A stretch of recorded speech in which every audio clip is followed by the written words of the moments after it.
The sun rises, casting its light across an improbable landscape.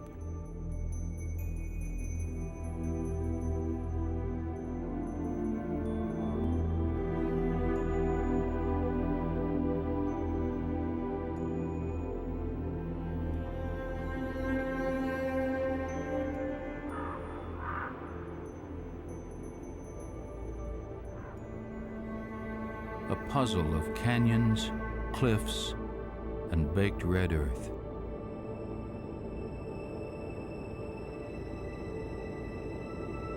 This land appears timeless, unchanging. Yet the movement of each drop of water slightly alters its face, cutting into the accumulated sediment of 300 million years.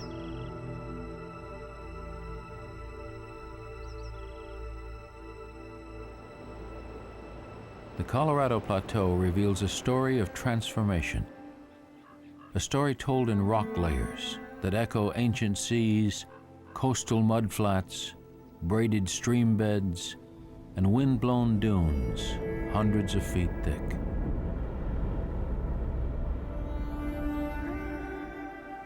Clues to this past lie preserved in stone, ripples of sand, or the splatter of raindrops that fell when dinosaurs walked the earth. In what is now desert, shallow seas advanced and retreated many times, their ebb and flow leaving behind thick deposits of beach sands, salt, and marine limestone. Great rivers move tons of sediment from eroding mountain ranges to low-lying areas. Pressure from accumulating layers and filtering water converted the buried sediments into solid rock.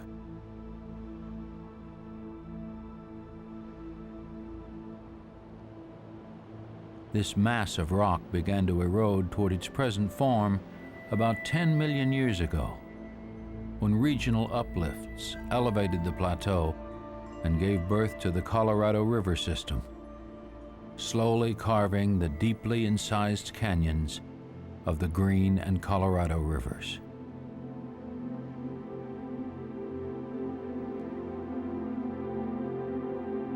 Thousands of smaller tributary canyons formed as flash floods scoured and deepened small washes.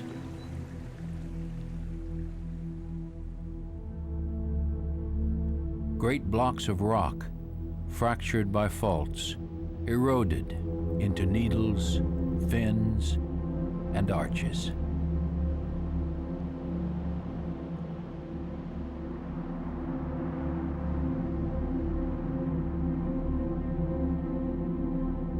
This intricate landscape of sculpted rock sets the stage for life in canyon country.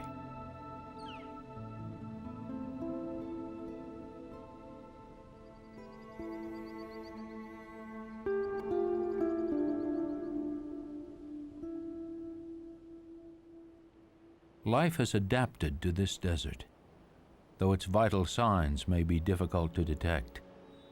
Even the soil, bound by microorganisms into a knobby black crust, lives and breathes. Summer daytime temperatures frequently exceed 100 degrees Fahrenheit, yet may drop as much as 50 degrees when night falls. Winter brings freezing temperatures and light snowfall.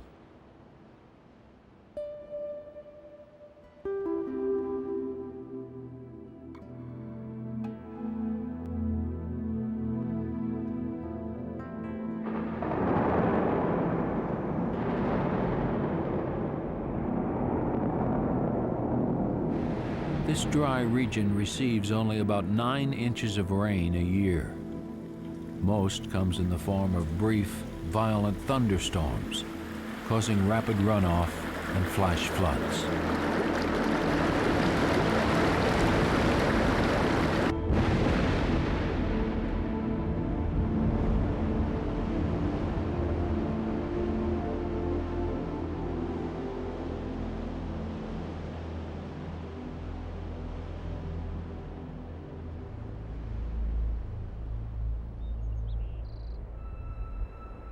When a rare, wet spring brings heavy rains, wildflowers cover the fields.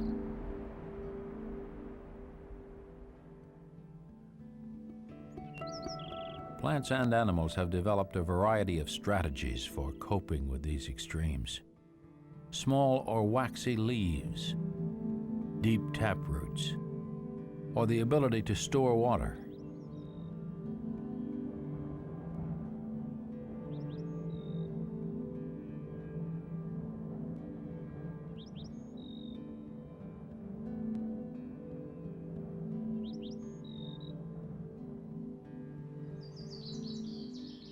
Others live near seeps or complete their entire life cycles during the spring when temperatures are cooler. Adaptations also help animals endure this desert environment. Large ears radiate heat. Fur or feathers reflect the sun. Nocturnal behavior provides escape from the intense heat of the day.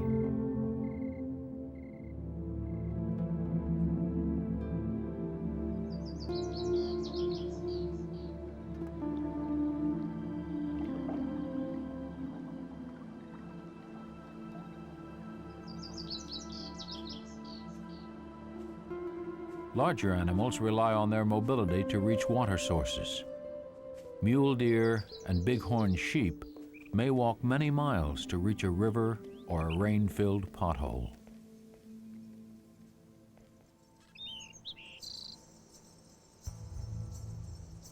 Ancient rock art panels hint at the relationship between the environment and the people who made this area their home for thousands of years.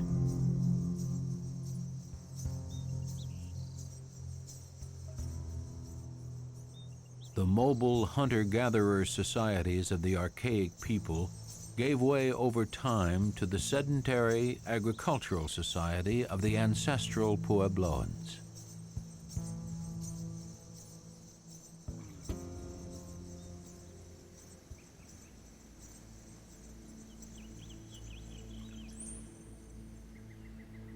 These people left Canyonlands almost 700 years ago, probably because of persistent drought. Other Native Americans and later trappers used this area as a seasonal hunting ground, but not a permanent home.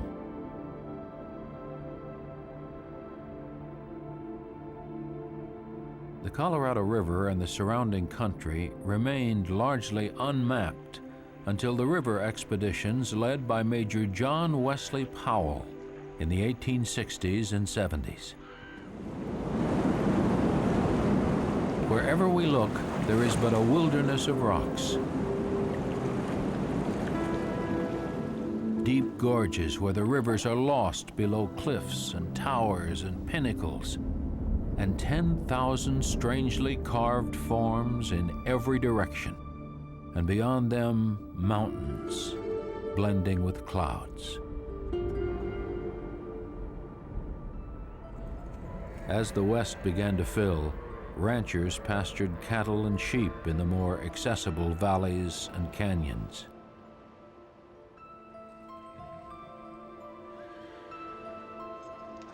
The remains of cowboy camps still retain some of their original flavor and should be left undisturbed.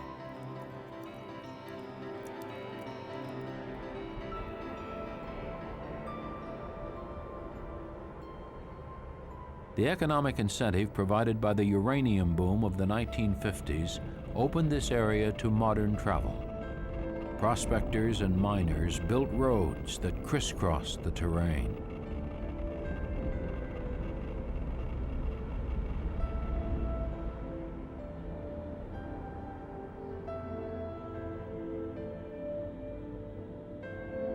As travel into this area increased, so did public awareness of its unusual beauty. Canyonlands National Park was established in 1964, preserving hundreds of square miles of remote wilderness.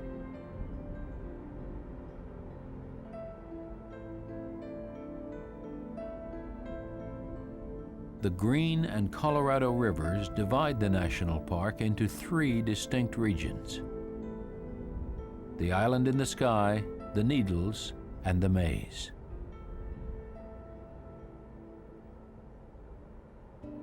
Island in the Sky, the most accessible area of the park, allows for leisurely drives to panoramic views that dwarf human history. Looking down on the White Rim Road, we follow a rugged four-wheel drive and mountain biking route that traces the shoreline of an ocean that's been dry for millions of years.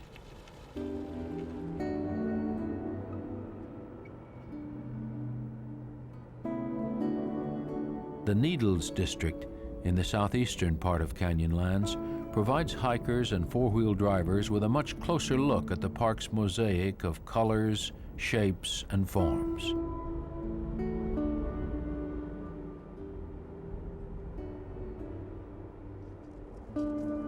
Primitive roads and trails weave through colorful sandstone formations.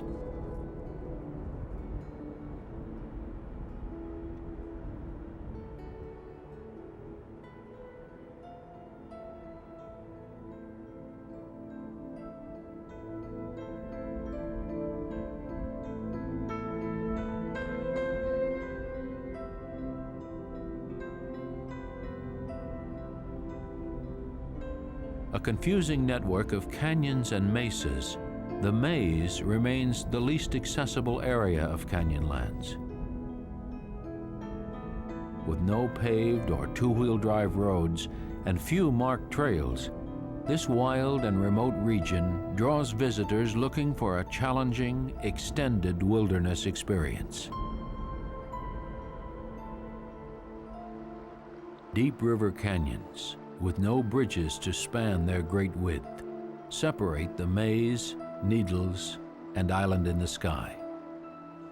A barrier to cars and hikers, these rivers act as natural travel corridors for canoes, rafts, and kayaks.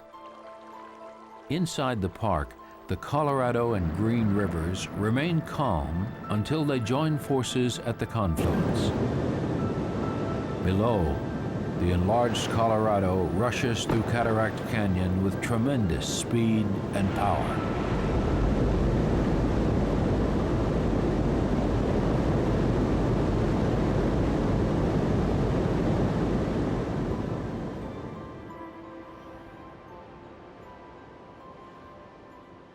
This landscape appears tough, invulnerable, yet even seemingly harmless actions damage this special place. Fragile living soil crusts can be crushed by the tread of careless hikers, four-wheel drivers, or mountain bikers. Pothole ecosystems may be polluted by the oils from human hands. Archaeological sites are vulnerable to souvenir collecting and the spread of graffiti.